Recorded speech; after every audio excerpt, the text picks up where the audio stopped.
Means के vector के question discuss करेंगे, लेकिन इस क्वेश्चन को करते समय हम इसकी थ्योरी भी डिस्कस करेंगे, तो टाइम टेकन क्वेश्चन में लगेगा। ठीक है, क्वेश्चन को अगर बहुत आसानी से और सिस्टमेटिकली समझना चाहते हो तो ये लेक्चर एकदम शांति से लास्ट तक देखना। ठीक है, देखो पहले क्वेश्चन में ये पूछा है, ये कह रहा the angle between vector q and the resultant vector this and this. यानी क्वेश्चन में क्या बोल रहा है मैं बताता हूं। ये कह रहा है कि हमारे पास जो है वेक्टर q है और ये रिजल्टेंट वेक्टर किसका जी, 2q vector plus 2p vector, इसका और इसका 2q vector minus 2p vector का, इन दोनों वेक्टर का जो रिजल्टेंट वेक्टर आएगा वो और q वेक्टर, इन दोनों के बीच का एंगल पूछ रहा है। मेरी बात समझ रहे हो? इसका रिजल्टेंट वेक्टर निकालते कैसे हैं, दो वेक्टर को हम सिंपली a प्लस बी से ऐड करते हैं। सपोज दैट मान लेता हूं कि ये वेक्टर a है, सपोज दैट इसे भी मान लीजिए ये वेक्टर हमारा b है। तो रिजल्टेंट वेक्टर निकालते कैसे हैं जी, हम लोग वेक्टर a और प्लस वेक्टर b, तो ये कितना हो जाएगा 2q का वेक्टर प्लस 2p का वेक्टर, और b वेक्टर कितना दिया है 2q का वेक्टर माइनस 2p का वेक्टर, तो ये 2p से 2p कट गया तो ये कितना आ गया 4q का वेक्टर आ गया रिजल्टेंट वेक्टर। अब q वेक्टर और 4q वेक्टर दोनों का डायरेक्शन तो सेम ही है, जब सेम डायरेक्शन में कोई वेक्टर होता है तो उसके बीच का एंगल 0 होता है। जैसे इसको मैं बताता हूं, ठीक है ध्यान से देखना इधर। मैं मानता हूं कि सपोज दैट अगर हमारे पास वेक्टर q इधर है, ठीक है, ये है हमारा वेक्टर q, लेकिन जब इसमें 4 से मल्टीप्लाई करेंगे तो ये बड़ा हो जाएगा, इतना बड़ा, ये हो जाएगा हमारा 4q वेक्टर हो जाएगा। ये दोनों सेम डायरेक्शन में है, इसके बीच का एंगल 0 होगा, तो जो थीटा होगा वो कितना हो जाएगा 0। तो इसको कौन सा ऑप्शन टिक करेंगे जी, हम लोग फर्स्ट ऑप्शन टिक करेंगे। मेरी बात समझ रहे हो? यानी दो वेक्टर के बीच का एंगल आपको बताना है तो ऐसे बताते हैं। इसमें कुछ नोट लिखना है आपको, क्या नोट लिखना है अभी समझने के लिए, वेक्टर ए क्या है, वेक्टर ए, और वेक्टर बी कितना है 3/2 वेक्टर ए है, ऐसे समझो ज्यादा बेटर रहेगा।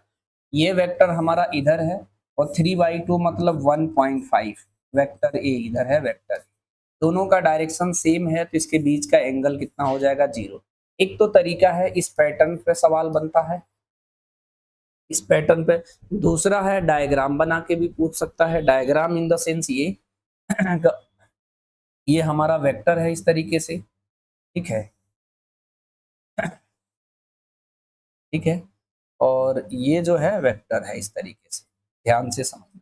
ये वेक्टर हमारा ए है, ये वेक्टर बी है, तो इसके बीच का एंगल थीटा मान लो 45 है, तो ये दो वेक्टर के बीच का एंगल हो जाएगा। ये वेक्टर ए है और ये वेक्टर बी है, ये एंगल अगर मान लेते हैं हम 60 डिग्री है।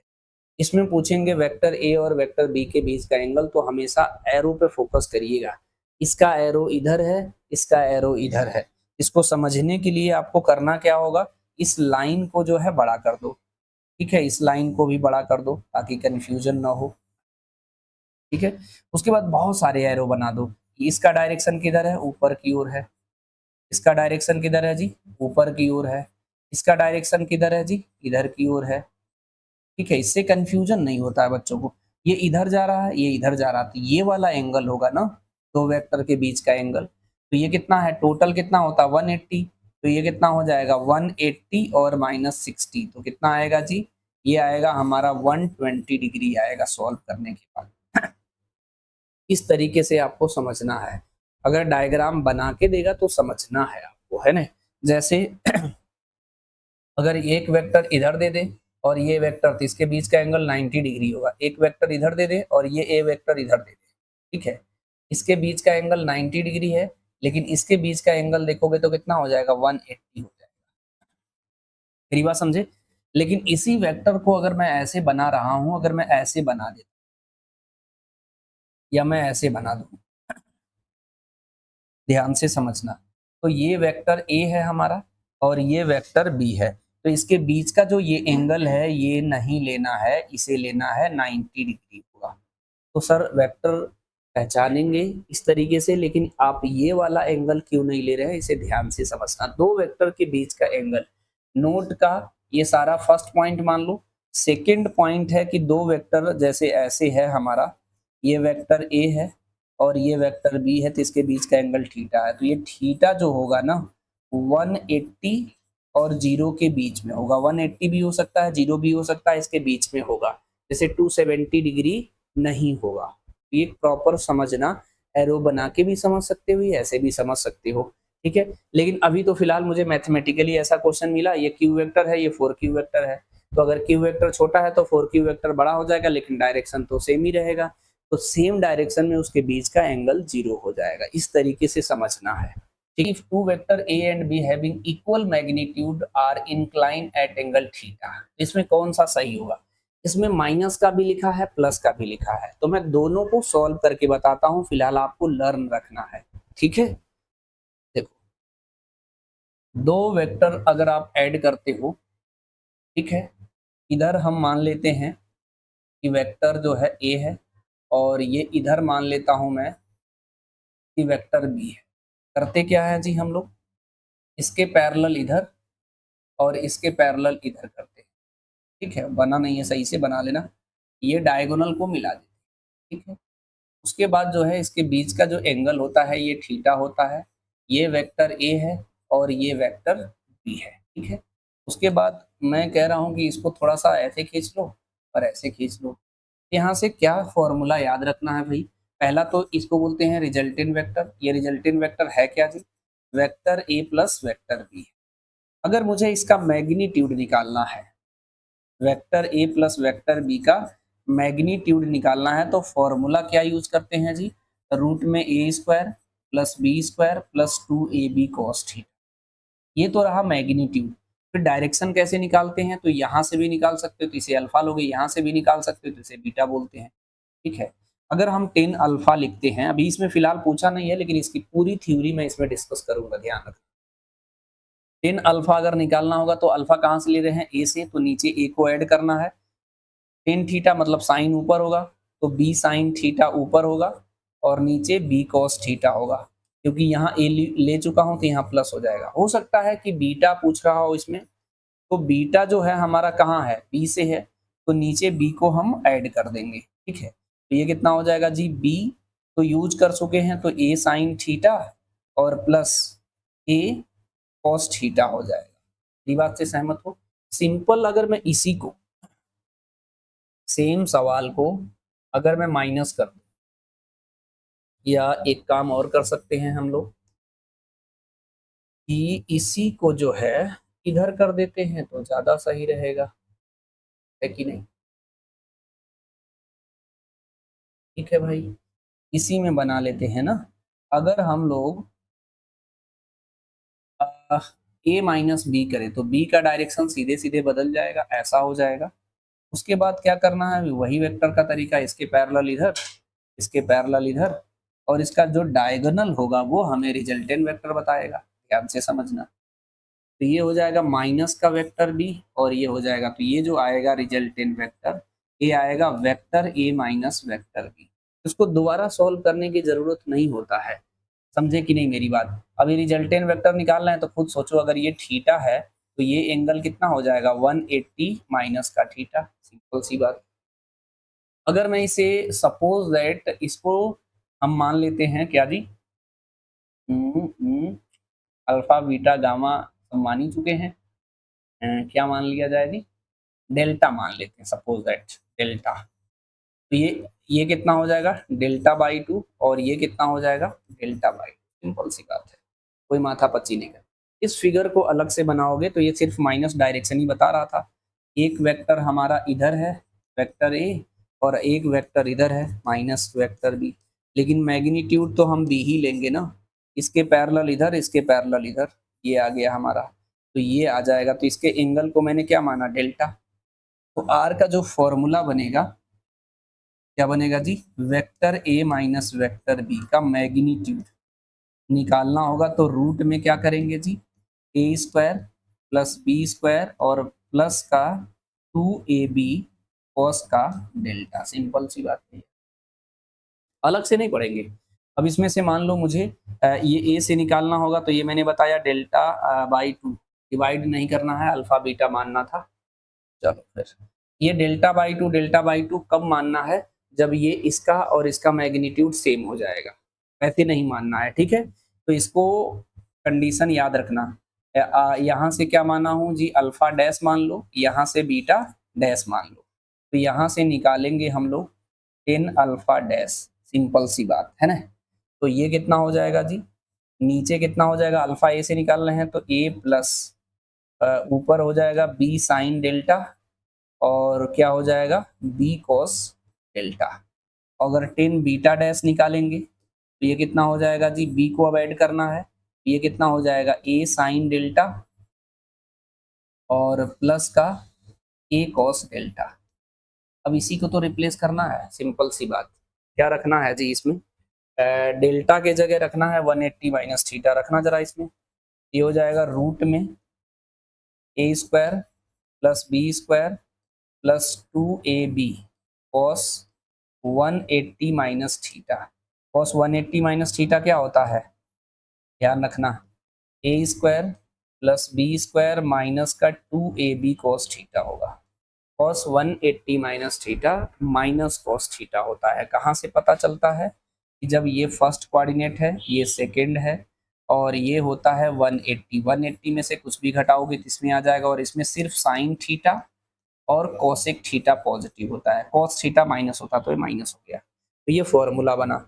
सेम कॉन्सेप्ट यहाँ पे भी लगा सकते हो, ये हो जाएगा बी साइन 180 माइनस थीटा, और ये कितना हो जाएगा A plus B cos 90 minus theta. तो sine 90 minus theta, sine 180 minus, sir 90 लिख दिया, B cos 180 minus theta,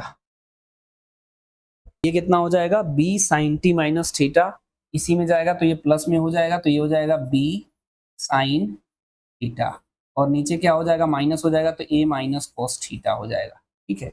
same concept यहाँ भी लगाओगे तो ये हो जाएगा ए साइन थीटा, और नीचे कितना हो जाएगा बी माइनस ए कॉस थीटा।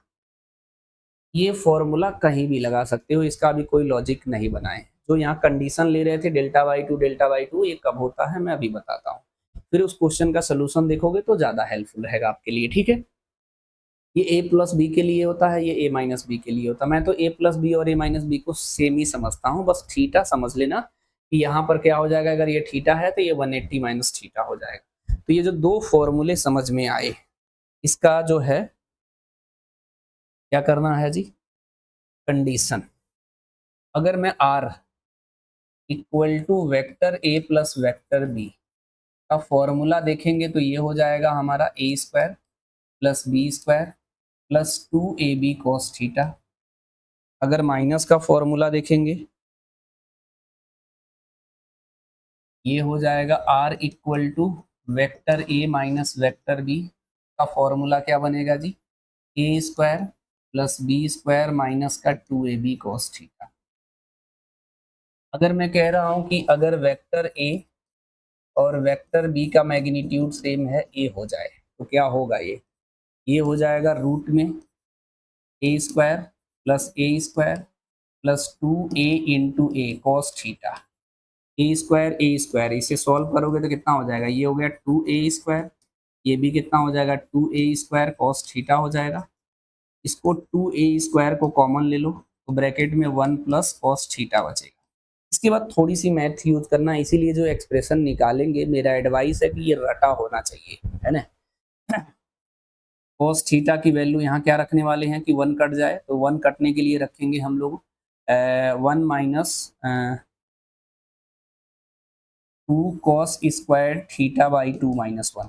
यहाँ थीटा है तो थीटा बाई 2 हो जाएगा। ये मैथ कौन सा यूज हो रहा है जी, आगे बता देता हूँ। कॉस 2 थीटा का फॉर्मूला होता है 2 कॉस स्क्वायर थीटा माइनस 1। तो अगर सिर्फ कॉस थीटा लिखना हो तो यहाँ पर 2 थीटा था तो यहाँ थीटा था, तो ये हो जाएगा cos square theta by 2 minus 1।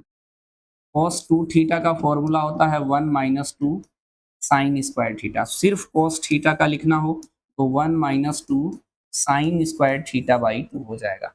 तो जैसा आवश्यकता पड़ता है उस तरीके से हम लोग इस्तेमाल करते हैं, ठीक है। तो यानी जो है हम इसमें क्या करने वाले हैं, ये इस्तेमाल कर लेते हैं। ये हो जाएगा रूट में 2 स्क्वायर और ये हो जाएगा ब्रैकेट लगा लो, डायरेक्ट स्टेप नहीं लिखते हैं। ये हो जाएगा,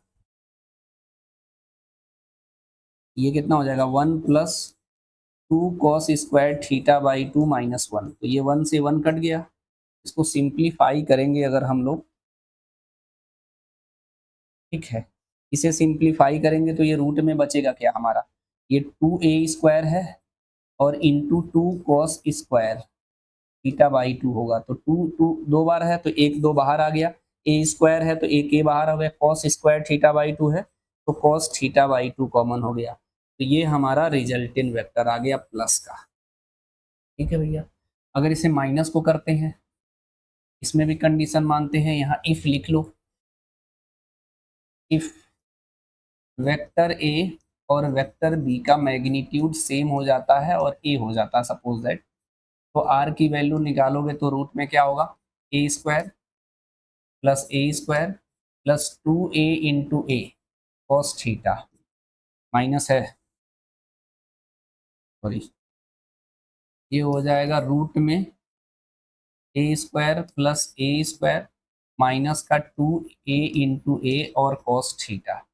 तो यहाँ से क्या करो, इसे ऐसे लिख सकते हो 2a square minus 2a square cos theta. इसको सिंप्लीफाई करेंगे तो 2a स्क्वायर कॉमन हो जाएगा तो 1 माइनस कॉस थीटा होगा। इसको सिंप्लीफाई करेंगे 2a स्क्वायर 1 माइनस, अब कॉस थीटा का देख रहे हो कौन सी वैल्यू रखना पड़ेगा, माइनस वाला। ये माइनस वाला रखेंगे तब 1 कटेगा हमारा, तो रखो -1 minus 2 sine square theta by 2, ठीक है। सोल्व करोगे तो ये हो जाएगा 2a स्क्वायर, ये हो जाएगा 1 माइनस 1 और plus 2 sine square theta by 2। तो 1 से 1 कट गया, ये रूट में क्या बचेगा जी हमारा 2a square into 2 sine square theta by 2। तो एक 2 बाहर आ जाएगा, एक a बाहर आ जाएगा, एक साइन थीटा बाई 2 बाहर आ जाएगा। यानी ये समझ में आ गया कि अगर a माइनस बी का करना है तो इतना आएगा, a प्लस बी का करने का तो इतना आएगा। लेकिन अगर यही मुझे याद रहता, वो नहीं याद रहता, तो कोई एक याद रहेगा तो भी बन जाएगा। मैं क्या कह रहा हूँ याद करने के लिए जी, देखना जरा, मैं कह रहा हूँ कि अगर मुझे vector A plus vector B का मैग्नीट्यूड निकालना है, ठीक है, और मैंने कहा कि अगर इसमें फॉर्मूला क्या बनता है जी, रूट का A square plus B square plus 2ab cos theta बनता है भैया। इसमें कहा कि अगर ए और बी का magnitude, if vector A equal to vector B का मैग्नीट्यूड ए है, तो मैंने बताया अभी कि इसका रिजल्टेंट कितना आता है 2a कॉस थीटा बाई 2 आता है, यही तो सिखाया इस तरह से बाई मेथड। तो अगर यही माइनस वाला, एक ही याद करना, माइनस वाला इसे निकालने की जरूरत नहीं है, वो तो मैं सिखा रहा हूँ, है ना। अगर माइनस वाला करना है तो ये पता होना चाहिए कि डायरेक्शन चेंज हो जाता है। जो यहाँ पर हमारा क्या चेंज हो जाएगा जी, यहीं पे चेंज करो डायरेक्ट, ये कितना हो जाएगा जी 2a into cos 180 minus theta divided by 2। कैसे पता चला, अगर ये वेक्टर इधर है, ये वेक्टर ए है, ये वेक्टर बी है, इसके बीच का एंगल थीटा है, तो ये माइनस वेक्टर बी करोगे, इसके बीच का एंगल कितना हो जाएगा 180 माइनस थीटा, क्योंकि दोनों का सम 180 होता है। अगर ये थीटा है तो ये 180 माइनस थीटा होगा, तो मैंने रिप्लेस कर दिया 180 माइनस थीटा से। तो आर की वैल्यू कितना आ जाएगा 2a cos 90 minus theta by 2। तो ये हो जाएगा 2a कॉस 90 माइनस थीटा क्या होता है साइन थीटा, तो साइन थीटा बाई 2 हो जाएगा आर का फॉर्मूला। मैं तो कह रहा हूँ इस तरीके से कन्वर्जन अगर सीख लेते हो तो इतना माथापच्ची नहीं करना पड़ेगा, आराम से हो जाएगा। समझ रहे हो मेरी बात। सेम कॉन्सेप्ट अगर डायरेक्शन में भी बात करें, टेन अल्फा की वैल्यू यहाँ लिए थे a, यहाँ आया था b साइन थीटा और यहाँ पे आया था b कॉस थीटा। तो यहाँ पर कितना आ जाएगा जी, यहाँ पर इसमें पूछा नहीं है लेकिन ये बता देंगे, बहुत इंपॉर्टेंट है। ये हो जाएगा a साइन थीटा और यहाँ हो जाएगा a plus a cos theta. ऊपर नीचे से a कॉमन होके कट जाएगा तो ये हो जाएगा साइन थीटा, नीचे 1 प्लस कॉस थीटा हो जाएगा। साइन थीटा का फॉर्मूला क्या यूज करना, 2 sine theta by 2 into cos theta by 2 use करना है। और 1 कट करना है तो क्या यूज करेंगे, 2 cos square theta by 2 minus 1, 1 से 1 कट गया, ये आएगा 2 sine theta by 2 into cos theta by 2 divided by 2 cos square theta by 2, 2 से 2 कट गया, एक cos कट गया, sine theta by 2 cos theta by 2 कितना आएगा, 10 थीटा बाई 2 होगा, समझे। तो यहाँ से 10 अल्फा की वैल्यू कितना आ जाएगा, 10 थीटा बाई 2, तो अल्फा की वैल्यू कितना आ जाएगा जी, थीटा बाई 2। ठीक है, ये vector A plus vector B के लिए है, ये ध्यान रखना। ये काफ़ी टाइम लग जा रहा है, लेकिन ये सीखना तो वैसे भी मजबूरी है, बिना इसके आपको हर क्वेश्चन को बड़ा बड़ा मेथड लगाना पड़ेगा। ठीक है, अब कंक्लूजन अब इसका लिखते हैं। ठीक है, इम्पोर्टेंट, अब तो काफ़ी देर से समझा रहे हैं, समझ गए होंगे। अगर हमारे पास ये वेक्टर ए है, इसका मैग्नीट्यूड ए है हमारा, ठीक है, और ये वेक्टर हमारा बी है, इसका भी मैग्नीट्यूड ए है, और इसके बीच का एंगल थीटा है, तो ये रिजल्टेंट वेक्टर कितना आ जाएगा, आर की value 2a cos theta by 2, और ये कितना आ जाएगा जी, थीटा बाई 2 थीटा बाई 2 हो जाएगा, समझे कि नहीं। सबसे बेस्ट एग्जांपल है ये a, और इसको भी क्या लो a, अगर ये एंगल हमारा कितना है 120, तो ये कितना आ जाएगा 2a into cos 120 by 2, cos 60 की वैल्यू 1/2 होता है, तो 2a इंटू 1/2 कट करोगे तो कितना आ जाएगा a, तो ये भी a आएगा, और ये डिवाइड हो जाएगा 60 और 60 में, सिंपल सी बात। a माइनस बी का जो कर रहे हैं हम लोग, ये वेक्टर a है, इसका मैग्नीट्यूड a है, ये माइनस वेक्टर b है, इसका मैग्नीट्यूड हमारा b है, तो इधर आ रहा है, तो r की वैल्यू कितना आ रहा है 2a साइन थीटा बाई 2, और ये कितना आएगा 90 माइनस थीटा बाई 2, और ये आएगा 90 माइनस थीटा बाई 2, या ऐसे भी लिख सकते हो टोटल ऐसे डैश डैश डैश, अगर ये थीटा था तो ये 180 माइनस थीटा था, तो आधा आधा डिवाइड हो जाएगा, सिंपल सी बात। मैं कह रहा हूँ इसे याद जरूर रखना, अगर ये पॉइंट अगर आपको इतना अगर याद है कि वेक्टर ए और बी का मैग्नीट्यूड सेम है, तो resultant vector 2a cos theta by 2 होगा हमारा। ठीक है, ये प्लस के लिए है, और माइनस के लिए कितना हो जाएगा 2a साइन थीटा बाई 2 हो जाएगा। एंगल तो इक्वली यहाँ भी डिवाइड होगा, यहाँ भी डिवाइड होगा, थीटा बाई 2 है तो 90 माइनस थीटा बाई 2 होगा, या ऐसे कह सकते हैं 180 माइनस थीटा बाई 2 ये होगा, 180 माइनस थीटा बाई 2 होगा। अब इस क्वेश्चन पे चलेंगे तो शायद दिक्कत नहीं हो, तो करना ही ना पड़े।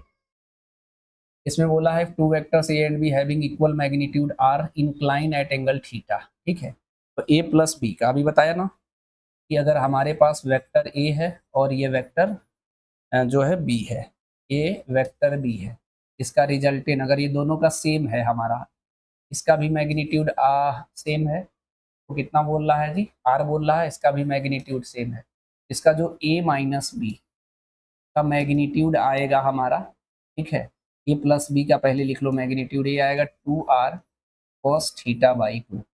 सेम तरीके से ए माइनस बी का भी मैंने मैग्नीट्यूड बताया, क्या 2r साइन थीटा बाई 2, इसमें चेक करना कौन सा सही है, ए माइनस बी रूट तो लगेगा नहीं, 2r साइन थी तो प्लस में गलत है, प्लस वाला 2r cos, C option correct है, माइनस वाला मैच नहीं कर रहा है, लेकिन इसमें ऑप्शन में दिया है तो आपको याद रखना, अगर ये कीवर्ड डायरेक्ट याद है, इतनी देर से आपको टाइम लिया तो आप डायरेक्ट सवाल को कर सकते हो, पता है।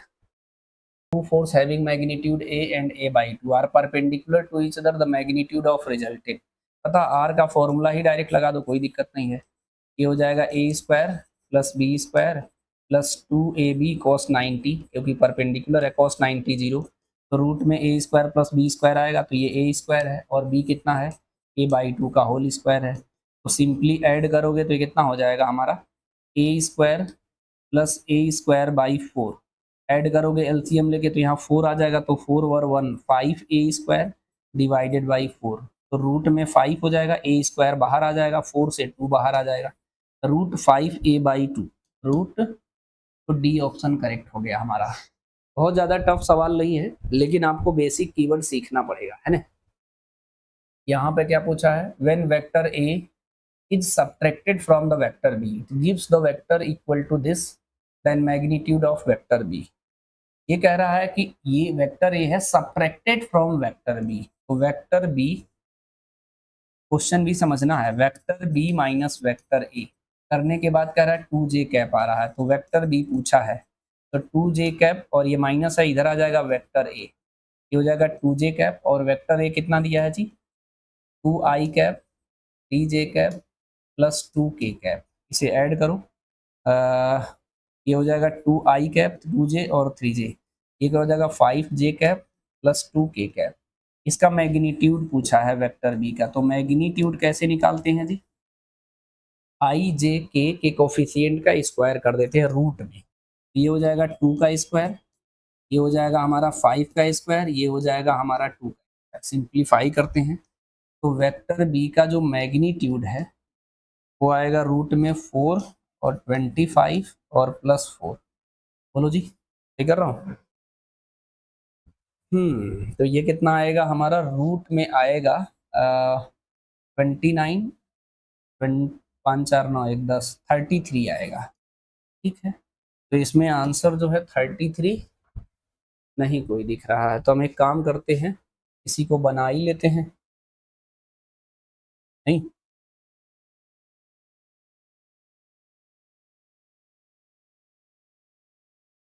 ये थोड़ा लग रहा था तो इसी को बनाता हूँ, तो आंसर कितना आ जाएगा 30। मैं क्वेश्चन को इसलिए नहीं पहले चेंज कर रहा हूँ, आप भी देख लो एग्जाम में क्वेश्चन गलत आते रहते हैं, तो घर पर सॉल्व करते समय इतना स्ट्रॉन्ग बनना है कि जो आप कर रहे हो सही कर रहे हो। ठीक है, तो इसके हिसाब से इसका ऑप्शन अब हम लोग डी ऑप्शन टिक करते हैं। ठीक है, नेक्स्ट क्वेश्चन में देखते हैं। इसमें कह रहा है कि vector in X Y plane makes an angle 30 degree with y axis, the magnitude of y component of the vector is 2√3, the magnitude of x component of the vector will be। इसको भी पहले graph से समझो, ज़्यादा better है। ये मान लो x axis है, ये हमारा y एक्सिस है, ठीक है भाई, और एंगल ये रिजल्टेंट वेक्टर इधर है, हमारा कोई वेक्टर है, ये एंगल कितना बना रहा है जी 30, किससे y एक्सिस, और मैग्नीट्यूड ऑफ y कंपोनेंट, इस पे कंपोनेंट का मैग्नीट्यूड भी दे दिया कितना जी 2√3। बढ़िया है फिर, समझे कि नहीं। तो इसे आप आसानी से सॉल्व कर सकते हो। हमें कंपोनेंट कौन सा बताना है जी, ये वाला। अगर इसका मैग्नीट्यूड a मानते हो तो इधर कंपोनेंट लोगे तो कितना आएगा, इधर थीटा है तो ये आएगा हमारा a cos 30 और इधर कितना आएगा जी a sin 30। मेरी बात से सहमत हो। तो यहाँ से कितना आ जाएगा, a की वैल्यू आ जाएगा, निकाल लो a cos 30 की वैल्यू कितना होता है √3 डिवाइडेड बाई 2, तो ये हो जाएगा 2√3, इससे कट गया तो a की वैल्यू कितना आ जाएगा, क्रॉस मल्टीप्लाई करोगे तो 2 इंटू 2 तो कितना आ गया 4, यहाँ पर रख लो, ये हो जाएगा 4 sin 30 की वैल्यू 1/2, इससे डिवाइड करोगे तो 2, ये कितना आ गया x कंपोनेंट 2 आ गया। तो आंसर हमारा जो है सी ऑप्शन करेक्ट हो जाएगा। मतलब इधर उधर करना रहता है वेक्टर, कोई स्पेशल टॉपिक सिंपल है। ये कह रहा है कि भैया वाई डायरेक्शन में इसका कंपोनेंट 2√3 आ रहा है और ये 30 डिग्री वाई एक्सेस से बना ला, मान लो मैं ए होगा, मान लिया हूँ। अगर ये मानता तो इधर आता ए cos 30, जिधर थीटा उधर cos लेते हैं, और जिधर थीटा नहीं उधर साइन लेते हैं, ये sin 30, लेकिन ये तो पता नहीं है भाई।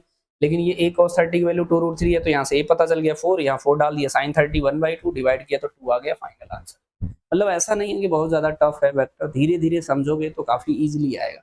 पीछे मैंने डेरिवेशन इसलिए किया क्योंकि आपका कॉन्सेप्ट क्लियर हो जाएगा। इसमें कह रहा है 2 vectors p and q are perpendicular to each other, the value of m will be. तो आपको एक चीज पता होना चाहिए कि जब वेक्टर p और वेक्टर q एक दूसरे के परपेंडिकुलर होता है तो vector p dot vector q 0 होता है। तो यहाँ से जो अननोन होगा उसे हम कैलकुलेट कर सकते हैं, यानी हमें डॉट प्रोडक्ट क्या करना है 0। तो p दिया है हमारा i कैप 2mj कैप और m का k कैप, इसका डॉट किसके साथ करना है जी 4i cap minus 2j cap और mk cap equal to 0। Dot product बहुत आसान होता है, आई होगा तो 1 आएगा, अदरवाइज 0 आता है। तो यहाँ पर आई है, यहाँ पर आई है, इसको सॉल्व करोगे तो कितना हो जाएगा 4, यहाँ j है और यहाँ j है, ये कितना हो जाएगा माइनस का 4m हो जाएगा, यहाँ पर k है, यहाँ पर k है, तो ये हो जाएगा m स्क्वायर इक्वल टू 0। करते हैं तो यहीं डायरेक्ट कर लो, m स्क्वायर माइनस 4m और प्लस का 4 इक्वल टू 0। इसे लिखो जरा, m का स्क्वायर और 2 का स्क्वायर और माइनस का 2 into m into 2 equal to 0 लिख सकते हैं। तो ये कितना हो जाएगा जी हमारा A square plus B square minus 2ab, तो इसे लिख सकते हो क्या, m माइनस 2 का होल स्क्वायर इक्वल टू 0। यहाँ से m की वैल्यू कितना आएगा 2, तो आंसर कितना आ गया 2, तो बी ऑप्शन करेक्ट है।